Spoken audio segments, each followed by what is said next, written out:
Item ಯಾವುದೇ ಇರಲಿ try ಮಾಡಿ ಆಚಿ ಚಿಕನ್ ಮಸಾಲಾ. ಆಸ್ತಿಗಾಗಿ ಯಾರು ಯಾವಾಗ ಏನು ಬೇಕಾದ್ರೂ ಮಾಡ್ತಾರೆ. ಅಪ್ಪನನ್ನು ಕೊಲೆ ಮಾಡ್ತಾರೆ, ತಾಯಿಯನ್ನು ಕೂಡ ಕೊಲೆ ಮಾಡ್ತಾರೆ. ಅಂಥದ್ದೇ ಈಗ ಒಂದು ಘಟನೆ ನಡೆದಿದೆ. ಆಸ್ತಿಗಾಗಿ ಅಪ್ಪನನ್ನೇ ಪಾಪಿ ಮಗ ಕೊಂದು ಹಾಕಿದ್ದಾನೆ. 2 ದಿನಗಳ ಹಿಂದೆ ತಂದೆಗೆ ಚಾಕುವನ್ನ ಇರಿದಿದ್ದಂತಹ ಮಗ ಚಿಕಿತ್ಸೆ ಫಲಕಾರಿಯಾಗದೆ ಮೃತಪಟ್ಟಿದ್ದಾರೆ. ಮುನಿ ಕೃಷ್ಣಪ್ಪ ಬೆಂಗಳೂರಿನ ಇಂದಿರಾನಗರದಲ್ಲಿ ನಡೆದಿರುವಂತಹ ಘಟನೆ ಇದು. ಮುನಿ ಕೃಷ್ಣಪ್ಪಗೆ ಮೋಹನ್ ಕುಮಾರ್, ಗಜೇಂದ್ರ ಸೇರಿ 3 ಮಕ್ಕಳು. ಬಿಎಂಟಿಸಿ ಕಂಡಕ್ಟರ್ ಆಗಿ ನಿವೃತ್ತರಾಗಿದ್ದಂತಹ ಮುನಿ ಕೃಷ್ಣಪ್ಪ ಕೋಟ್ಯಾಂತರ ರೂಪಾಯಿ ಮೌಲ್ಯದ ಆಸ್ತಿ ಮಾಡಿದ್ರು. ಮುನಿ ಕೃಷ್ಣಪ್ಪ ಅವರು ಮೊಮ್ಮಕ್ಕಳ ಹೆಸರಿಗೆ ಕೆಲ ಆಸ್ತಿಯ ವಿಲ್ ಮಾಡಿದ್ದಕ್ಕೆ ಸಿಟ್ಟನ್ನ ಹೊರಹಾಕಿದ್ದಾರೆ ಮಕ್ಕಳು. ಮುನಿ ಕೃಷ್ಣಪ್ಪ ಜೊತೆ ಜಗಳ ಆಡಿದ್ದಂತಹ 2 ಮಕ್ಕಳು ಜಗಳ ಆದಾಗ ತಂದೆಗೆ ಚಾಕುವನ್ನ ಇರಿದಿದ್ದಂತಹ ಮೋಹನ್ ಕುಮಾರ್ ಹಾಕಿ ಸ್ಟಿಕ್ ಮತ್ತು ರಾಡ್ನಿಂದಲೂ ಹಲ್ಲೆ ಮಾಡಿರುವಂತಹ ಆರೋಪ ಕೇಳಿ ಬರ್ತಾ ಇದೆ. ಕೇಸ್ ದಾಖಲಿಸಿ ಆರೋಪಿ ಪತ್ತೆಗೆ ಬಲೆ ಬೀಸಿದ್ದಾರೆ ಪೊಲೀಸ್ನವರು.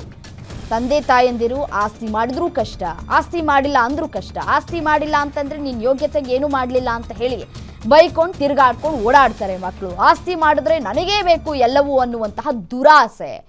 ಹಾಗಾಗಿ ತಂದೆಯನ್ನೇ ಕೊಲೆ ಮಾಡಿದ್ದಾರೆ. ಆಸ್ತಿ ಮಾಡಿದಂತಹ ವಿಚಾರಕ್ಕೆ ಸಂಬಂಧಪಟ್ಟಂತೆ ಅದು ಮೊಮ್ಮಕ್ಕಳಿಗೆ ವಿಲ್ ಬರ್ತಿದ್ದಾರೆ. ಎಲ್ಲಿ ಹೋಗುತ್ತೆ, ತಮ್ಮ ಮಕ್ಕಳು ತಾನೆ ಅನ್ನೋದನ್ನ ಯೋಚನೆ ಮಾಡಬೇಕಾಗಿತ್ತು. ಬಟ್ ಆದರೆ ಅದ್ಯಾವುದು ಯೋಚನೆ ಇರಲಿಲ್ಲ.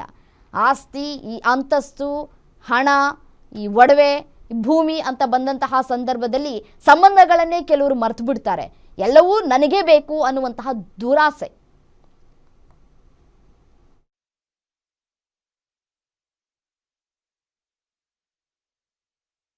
ವಿಕ್ಟಿಮ್ ಬಂದ್ಬಿಟ್ಟು ಮುನಿ ಕೃಷ್ಣಪ್ಪ ಅಂತ ಹೇಳಿ. ಇವರು 70 ವರ್ಷ ವಯಸ್ಸು. ಇವ್ರ ಮಕ್ಕಳ ಮಧ್ಯದಲ್ಲಿ ಪ್ರಾಪರ್ಟಿ ಮತ್ತೆ ಕುಟುಂಬ ಅಂದ್ರೆ ಏನು ಫ್ಯಾಮಿಲಿ ಡಿಸ್ಪ್ಯೂಟ್ ಸಂಬಂಧಪಟ್ಟಂಗೆ ವಿಚಾರ ಇರುತ್ತೆ.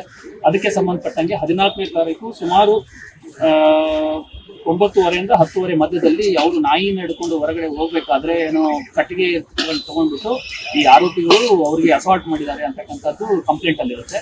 ಸೊ ಅದ್ರ ಪ್ರಕಾರ ನಾವು 307 ಕೇಸನ್ನ ರಿಜಿಸ್ಟರ್ ಮಾಡಿ ಆಮೇಲೆ ಆರೋಪಿನ ಸೆಕ್ಯೂರ್ ಮಾಡ್ತೀವಿ. ಮೋಹನ್ ಕುಮಾರ್ ಅಂತಕ್ಕಂಥದ್ದು ಆರೋಪಿ. ಇವ್ರ ಆರೋಪಿ ಏನ್ ಮುನಿ ಕೃಷ್ಣ ಇದ್ದಾರೆ, ಮುನಿ ಕೃಷ್ಣಪ್ಪ ಅವ್ರ ಮಗ.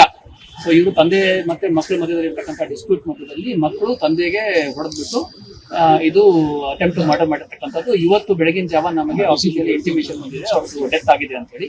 ಸೊ ಅದಕ್ಕೆ ನಾವು 302 ಸೆಕ್ಷನ್ ಅಂದ್ರೆ ಈಗ 103 BNS ಅಡಿಯಲ್ಲಿ ಅದನ್ನ ಸೆಕ್ಷನ್ ಇನ್ವೋಕ್ ಮಾಡಿ ಇನ್ವೆಸ್ಟಿಗೇಷನ್ ಅನ್ನ ಕಂಟಿನ್ಯೂ ಮಾಡಿದ್ದೇವೆ. ಈ ವಿಕ್ಟಿಮ್